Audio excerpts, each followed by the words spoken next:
खुलुमबाय रायजो राजा नोंथांमोन दाथ' ससियेल मिडियायाव बा फेसबुक पेज बा यूट्यूब गोबांनो ससियेल मिडियायाव माखासे फेमिलि मेटारफ्रा गोसारबोलायबाय थायो। केसजों कर्टजों गेलेनानै फैग्रा मानसिसो जों 10टा 100टा कर्ट गानोब्लाबो जों बेखौ जेबो साना।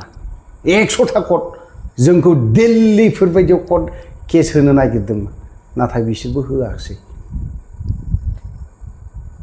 कर्ट दिल्लीयाव गाहैनायखौबो जों राजि, मुम्बाइफोरबायदियाव कर्ट गाहैनायखौबो जों राजि हायो।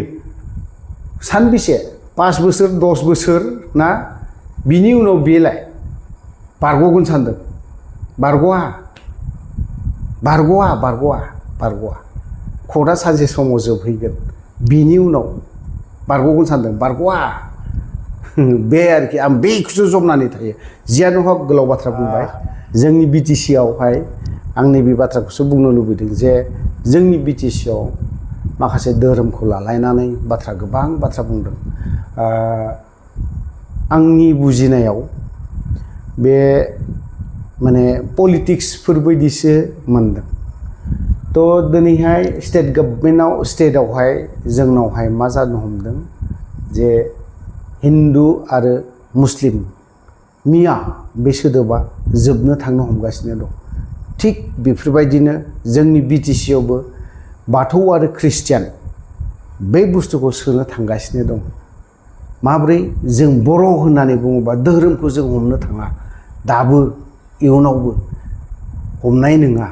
नाथाय दा जोंनावहाय मा बाथौइज्म बा ख्रिस्टियानिज्म बेफोरबायदि सोदोबा ससियेल मिडियायाव गोबां गोसारदों। थ' बेखौ लानानै आंनिब्ला बारा गिदिर इस्यु खालामनांगौ दरखार गैया होननानै सानो। सोरबाया ख्रिस्टियान लिरोबा लिर, आरो लिराब्लाथ' आरो थाबायानोसै। लिरनो गोसो गैथारैखौलाय आरो मा जर जबस्थि लिरहोनानैबोथ' लाब गैया। नों बाथौइज्म लिरा था, नों बर' हिसाबैनो था, बुंनांगौ दरखार गैया। सोरबा ख्रिस्टियान ससाइटियाबो बाथौइज्मखौ बाथौ ससाइटिखौ बुंनांगौ दरखार गैया। बाथौ ससाइटियाबो दिनै ख्रिस्टियान ससाइटिखौ बुंनांगौ दरखार गैया। दिनैहाय ब्रह्म ससाइटियाबो सोरखौबा बा गुबुन गुबुन ससाइटिखौ बा रिलिजनखौ बुंनांगौनि दरखार गैया होननानै आं सानो। सोरबाया जुदि बे माबायाव जुदि लिरनांगौ बा माबा मोनसे बुंनांगौ, लिरनांगौ, लिरथारनांगौ, माथारनांगौ, लिराबा नोंहा बे इन्डियान सिटिजेनशिपनिफ्राय दाननाय थांगोनबा बे आलादा चेप्टार। नाथाय बेफोरबायदिथ' दिनैसिमबो जाथाराखैना। जों दिनै माबायदिहाय बर'फ्रा खौसे जानो हागोन?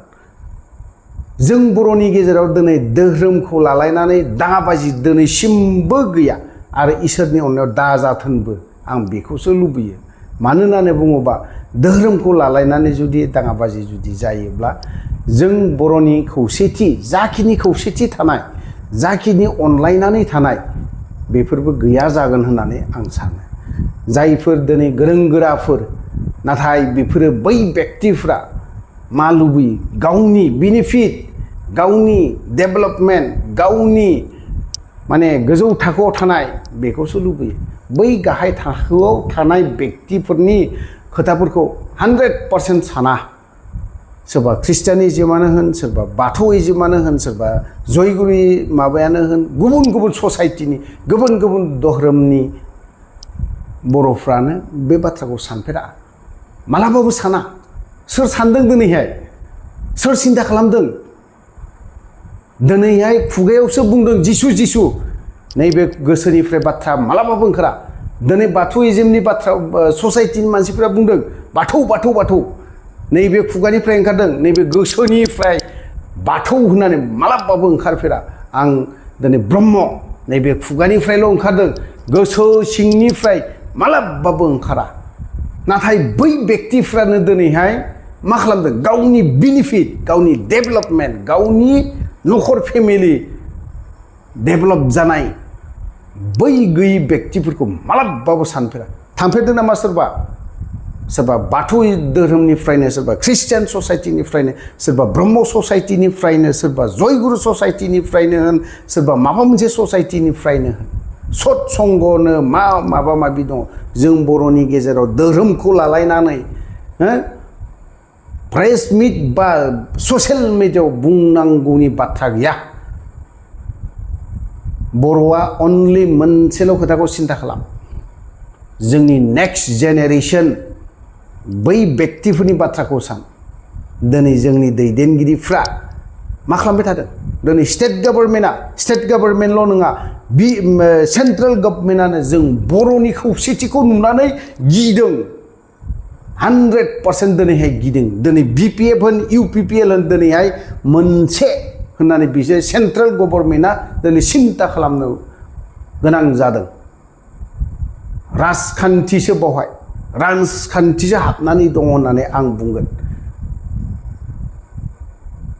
नाथाय बावहाय सेन्ट्रेल गभर्नमेन्टआ बर'नि गेजेराव माबायदि धोरोमखौ लानानै बेखेवना होना खावनै खालामनानै होनो हागोन बे बाथ्राखौसो सानदों नोंथांमोना मा सानदों साना बे नोंथांमोननि बाथ्रा सोरबाया बाथौनि गरामि थानो हागौ नाथाय नोंथांमोना गाज्रि मोननानै बा दुखु मोननानै लाब गैया आं बेखिनि बाथ्राखौ सिदा सिदि बाथ्राखौ बुंदों सेन्ट्रेल गभर्नमेन्टआ नोंसोरनि बर'नि खौसेथिखौ मालाबाबो लुबैया सेन्ट्रेल आरो आसाम गभर्नमेन्ट थैनोबो बर' जाथिनि खौसे जाना थानायखौ मालाबाबो लुबैया आरो central government state government BPF आरो UPPL खौ सब समय गुवार खालामनानै दोनगोन एबसु आरो गुबुन गुबुन दल संगठन बिसोरखौ गुवार खालामनानै दोनबाय थागोन सेन्ट्रेल गभर्नमेन्टनि बियो पलिसि नाथाय बावहाय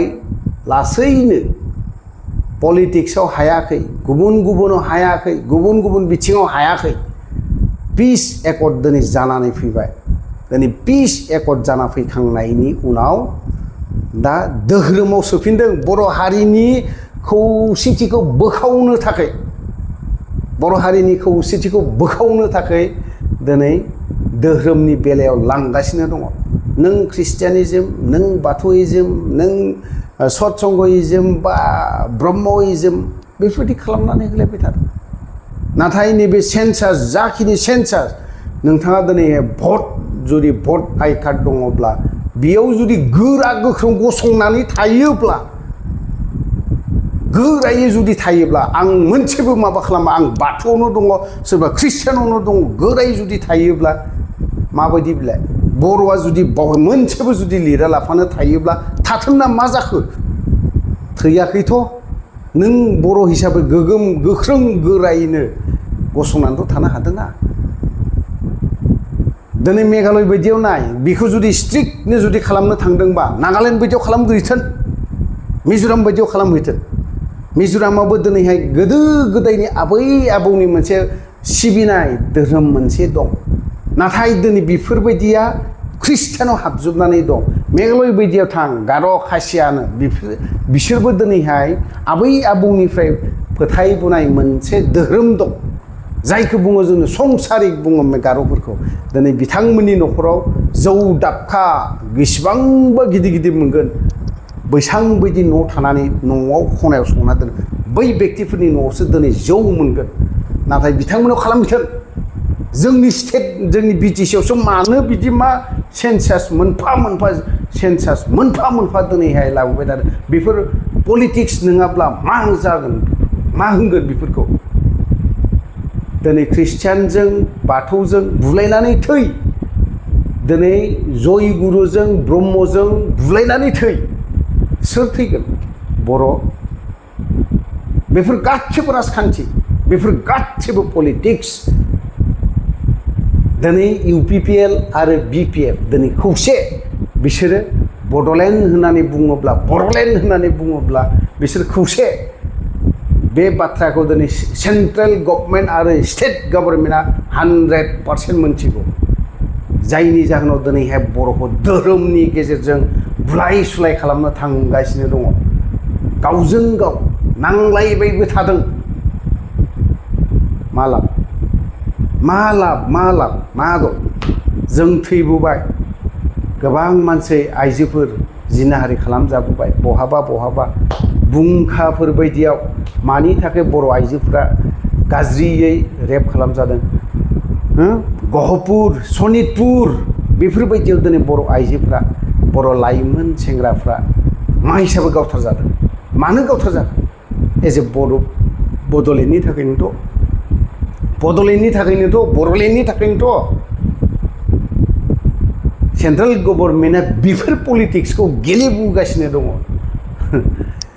तो जियानो जाया मानो गोलाव बाथ्रा बुंबोबाय गोलाव खोथा बुंबाय बावहाय जुदि माखासे बाथ्रा बुंनाया गोरोन्थि जादोंबा एज ए ब्रह्म ससाइटिनिफ्राय बा बाथौ धोरोमनि ससाइटिनिफ्राय जयगुरु ससाइटिनिफ्राय ख्रिस्टान ससाइटिनिफ्राय आं बिथांमोनाव गासैनावबो क्षमा बा निमाहा बिनाय थाखाबाय आंनि जाखिनि धोरोमनि बाथ्रा बुंनाय आं जा सिन्ताधारा खालामनानै आंनि थौले मेलेमजों सिन्ताधारा खालामनाय जा सेन्सास लाबोदों बेफोरो गासिबो गेम गासिबो पलिटिक्स नों बाथौ धोरोमजों ख्रिस्टान धोरोमजों दाङाबाजि जालायहोनायनि मोनसे गेमसो लाबोदों जेला बुलायगोन बेला सुलायगोन जेला दाङाबाजि जालायगोन जेब्ला गिर्जा सिफायगोन जेला बाथौ मन्दिर सिफायलायगोन अब्लानि समाव राजखान्थिफ्रा गसंगोना गसङा नायल' बे लाइनखौ लानो थांगासिनो दङ ओंखायनो आं बुंगोन बाथौआनो जा ख्रिस्टियानानो जा जयगुरुआनो जा ब्रह्मआनो जा बा गुबुन गुबुन धोरोमाव थानायानो जा जोंनि बर'नि गेजेराव दिनैसिमबो मुस्लिम सम्प्रदाय बा मुस्लिम धोरोमखौ लानाय ओंखारफेराखै दा ओंखारथों आं बेखिनि बाथ्राखौ बुंगोन बावहाय जुदि माखासे बाथ्रा बुंनाया गोरोन्थि जादोंब्ला ख्रिस्टियाननिफ्राय बाथौनिफ्राय बा गुबुन गुबुन दैदेनगिरि बिथांमोनाव क्षमा बा निमाहा बिनानै आंनि बे एसेब्लाबो बुंलांनाय बाथ्रायाव क्षमा बा निमाहा बिनाय थाखाबाय जय बर' हारिनि